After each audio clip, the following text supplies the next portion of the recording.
বিএনপির ডাকসাইটে নেত্রী নীলুফার চৌধুরী মনি সর্বশেষ আমরা দেখলাম সংরক্ষিত মহিলা আসনে তাকে এমপি বানানো হয়েছে। নির্বাচনে তাকে নমিনেশন দেয়া হয়নি। নির্বাচনে নমিনেশন দেওয়ার আগ পর্যন্ত নীলুফার চৌধুরী মনিকে শুধুমাত্র এই সময় না, আওয়ামী লীগের সময়ও দেখেছি যে দুই চারজন বিএনপির হয়ে গণমাধ্যমে কথা বলছে, সরব হচ্ছে, তার মধ্যে নীলুফার চৌধুরী মনিও অন্যতম।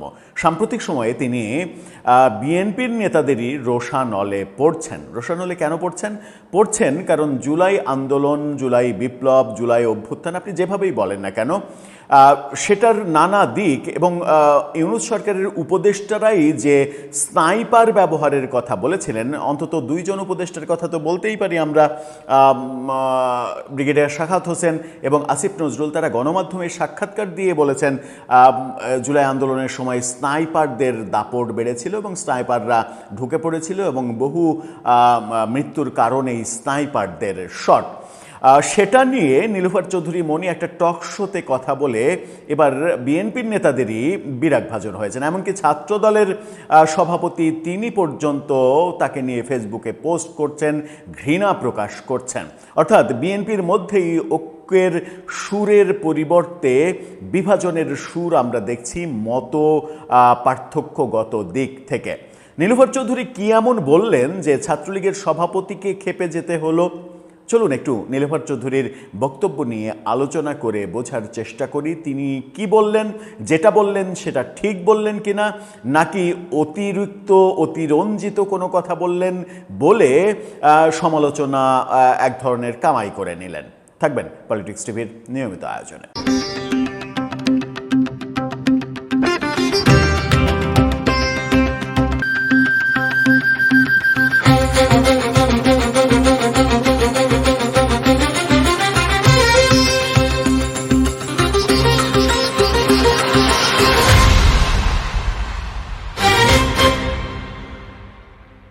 দর্শক, বলছিলাম বিএনপি নেত্রী সংসদ সদস্য সংরক্ষিত মহিলা আসনের নীলুফার চৌধুরী মনি তার বক্তব্যের কথা। সম্প্রতি একটা টক শোতে তার বক্তব্যকে কেন্দ্র করে সমালোচনা করছেন অনেকে, এমনকি ছাত্রদলের সভাপতির কথা যার বললাম।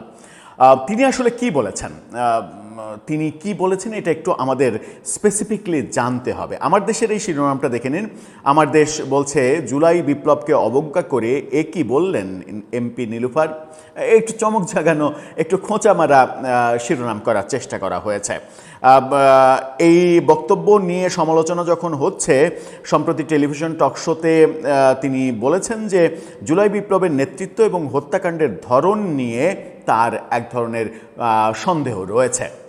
কি সন্দেহ? তিনি বলছেন জুলাই আন্দোলনে স্নাইপার চালিয়েছিল কারা? অনেক কিছুই বলতে চেয়েও বলতে পারি না, কারণ অনেক কিছু বললে অনেকের কাপড় চোপড় ঠিক থাকবে না। যারা আজ কথা বলে তারা কখন, কোথায়, কিভাবে সেনাবাহিনীর সঙ্গে দেখা করে এই কাজগুলো করেছিল, তাদের কতটা ভূমিকা ছিল। আন্দোলনের নেতৃত্ব নিয়েও এক ধরনের তিনি সংশয় প্রকাশ করেছেন। বলেছেন যাদের বলা হয় যে তারাই, অর্থাৎ আন্দোলনের মেন, এই আন্দোলনে কারা মেন ছিল কেউ জানে না। বলছেন আন্দোলনে অংশ নেওয়াদের একজন আর একজনকে চেনে নাই। পাশে হাঁটতে গেছে, আন্দোলন করতে গেছে, পাশের একজন পড়ে গেছে, মনে করেছে যে নর্মালি পড়েছে, আসলে সে মারা গিয়েছে।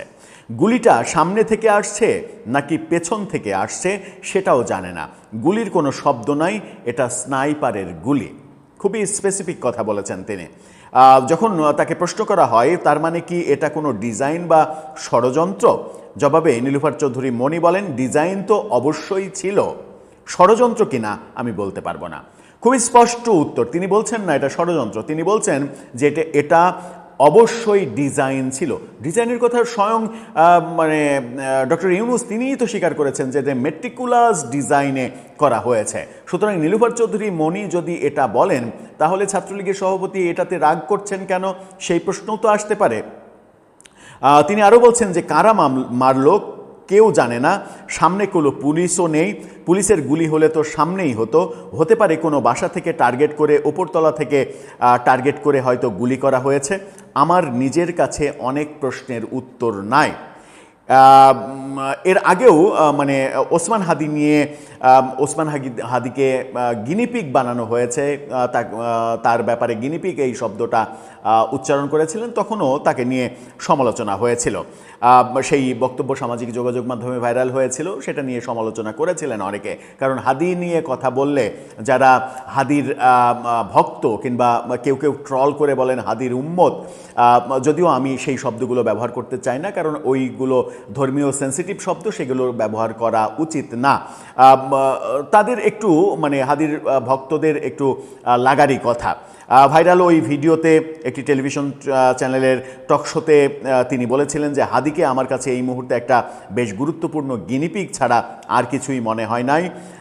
আপনারা যারা ডাক্তার এখানে অনেকেই আছেন, আপনারা তেলাপোকা কাটতেন, ব্যাঙ কাটতেন, আবার সেলাই করে ছেড়ে দিতেন, চলতো। বাট হাদি হয়তো সেলাই করে ছেড়ে দেওয়ার পর চলতে পারে নাই। একটু বেশি তীব্র কথা বলে ফেলেছিলেন বোধহয়। নীলুফার চৌধুরী মনির সাম্প্রতিক বক্তব্যের তীব্র সমালোচনা করেছেন ছাত্রদল সভাপতি রাকিবুল ইসলাম রাকিব। তার ফেসবুক পোস্টে তিনি লিখেছেন, প্রিয় নীলুফার চৌধুরী মনি আপা এমপি, আপনি দীর্ঘ ফ্যাসিবাদ বিরোধী আন্দোলন সংগ্রামের সারথি ছিলেন। গণতান্ত্রিক বাংলাদেশ বিনির্মাণে আপনার অনবদ্য ভূমিকা রয়েছে, কিন্তু সম্প্রতি টেলিভিশন টকশোতে জুলাই আগস্টের অভ্যুত্থান নিয়ে আপনার অযাচিত বক্তব্যে আমরা অত্যন্ত মর্মাহত ও ক্ষুব্ধ। আপনার বক্তব্য আমরা ঘৃণা ভরে প্রত্যাখ্যান করলাম। তিনি আরও বলছেন, আমরা অবগত রয়েছি আপনি জুলাইয়ের চেতনা ধারণকারী একজন দেশপ্রেমিক রাজনীতিবিদ, তাই জুলাই আগস্টের গণঅভ্যুত্থান নিয়ে বক্তব্যে আপনি আরও বেশি সংযত ও শ্রদ্ধা প্রদর্শন করবেন, সেটাই প্রত্যাশা করি। অর্থাৎ ছাত্রদল সভাপতি এক ঘৃণা ভরে প্রত্যাখ্যান করছেন। এখন নীলুফার চৌধুরী মনির বক্তব্যের পয়েন্টটা কি? বক্তব্যের পয়েন্ট হচ্ছে, একটা আন্দোলন চলছে, মিছিল চলছে, হঠাৎ করে মাঝখান থেকে একজন পড়ে গেল। যেমন আমরা পানি লাগবে পানি, মুগ্ধর মৃত্যুর রহস্যটা কিন্তু জানি না, গুলিটা কে করলো, কিভাবে করলো, কোত্থেকে আসলো, এই প্রশ্নগুলো জেগেছিল। আবু সাইদ রংপুরের যে জুলাই আন্দোলনের অন্যতম প্রধান ক্যারেক্টার হয়ে দাঁড়িয়েছিল, সিম্বলিক ক্যারেক্টার, সেই আবু সাইদ পুলিশ সামনে থেকে রাবার বুলেট ছুটছে, রাবার বুলেটে পুলিশের দূরত্ব অনেক, রাবার বুলেটে একজনের মৃত্যু হয় কিনা সেই প্রশ্ন যেমন জেগেছে, আবার মাথার পেছনে আঘাতের প্রশ্ন জেগেছে। তাকে সাথে সাথে হাসপাতালে নেওয়া হয়নি, কয়েক ঘন্টা পরে হাসপাতালে নেওয়া হয়েছে, অনেক কথা হয়েছে।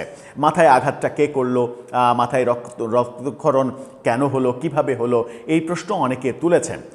এখন বিষয় হচ্ছে যে একটা আন্দোলন নিয়ে সমালোচনার কোনো স্কোপ হয়তো নেই, কিন্তু আন্দোলনে যে ঘটনাগুলো মানে ঘটেছে, সেই ঘটনাগুলো তৃতীয় কোনো পক্ষ ঢুকে পড়ে ঘটিয়েছিল কিনা সেই প্রশ্ন যদি কেউ করেন, তাহলে সেটাকে কি ঘৃণা করা যায়? তাহলে তো ডক্টর ইউনূসকে আপনাকে ঘৃণা করতে হবে, কারণ ডক্টর ইউনূসই প্রথম বলেছিলেন মেটিকুলাস ডিজাইনে এই আন্দোলন হয়েছে, এবং মাস্টার মাইন্ড হিসেবে তিনি সেই আমেরিকাতে গিয়ে মাহফুজ আলমকে পরিচয় করিয়ে দিয়েছিলেন। তাহলে তো মানে নীলুফার চৌধুরী মনি অনেক পরে, 2 বছর পরে যখন বলছেন ডক্টর ইউনূসকে ঘৃণা করেননি কেন, এই প্রশ্ন তো আসবে। আবার স্নাইপারের কথা নীলুফার চৌধুরী মনি আজকে যখন বলছেন, তার আগেই ব্রিগেডিয়ার সাখাওয়াত স্নাইপারের কথা স্বীকার করেছেন অন্তর্বর্তীকালীন সরকারের উপদেষ্টা হিসেবে। সর্বশেষ আসিফ নজরুল বিবিসির সঙ্গে সাক্ষাৎকারে স্বীকার করেছেন যে স্নাইপার টার্গেট করেছিল, এবং তার কাছে কোনো একটা জায়গা থেকে ফোন এসেছিল যে আপনি স্নাইপারের টার্গেট হতে পারেন, আপনি এখানে এখানে যাবেন না, এই পথ আপনি মারাবেন না। এই বক্তব্যগুলো তো একেবারে গণমাধ্যমে প্রকাশ্যে দিয়েছে। সুতরাং স্নাইপারের ব্যাপারে সন্দেহ প্রকাশ করা কিংবা আন্দোলনের মধ্যে তৃতীয় কোনো পক্ষ, স্বার্থান্বেষী পক্ষ ঢুকে পড়েছিল কিনা, এই ব্যাপারগুলো বলা, এটা কি ঘৃণা করার মতো বক্তব্য? আমার একটু প্রশ্ন জাগে, ডাউট ফিল হয়। তাহলে কি নীলুফার চৌধুরী মনি অপরাধ করে ফেললেন? তিনি তো জুলাই আন্দোলন কিংবা অভ্যুত্থানকে বিতর্কিত বলছেন না, বলছেন সেখানে ঘটে যাওয়া বেশ কিছু ঘটনা। এটাকে যদি ডিজাইন বলা হয়, যেটা ডক্টর ইউনূস নিজে স্বীকার করেছেন, তাহলে কেন অপরাধ হবে? এটাকে স্নাইপার মানে অ্যাটাক অনেক ক্ষেত্রেই হয়েছে, অনেকের মৃত্যু স্নাইপারে হয়েছে, এটা বললে কেন অপরাধ হবে? ব্রিগেডিয়ার সাখাওয়াত এবং আসিফ নজরুল যেটা স্পষ্ট করেছেন।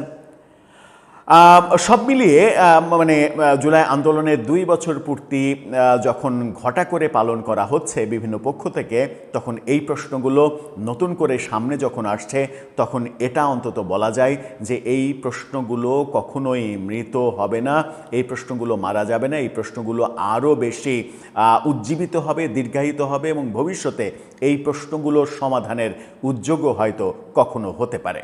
দর্শক, আপনার কাছে সেই প্রশ্ন উত্তর জানিয়ে লিখতে পারেন আমাদের কমেন্ট বক্সে।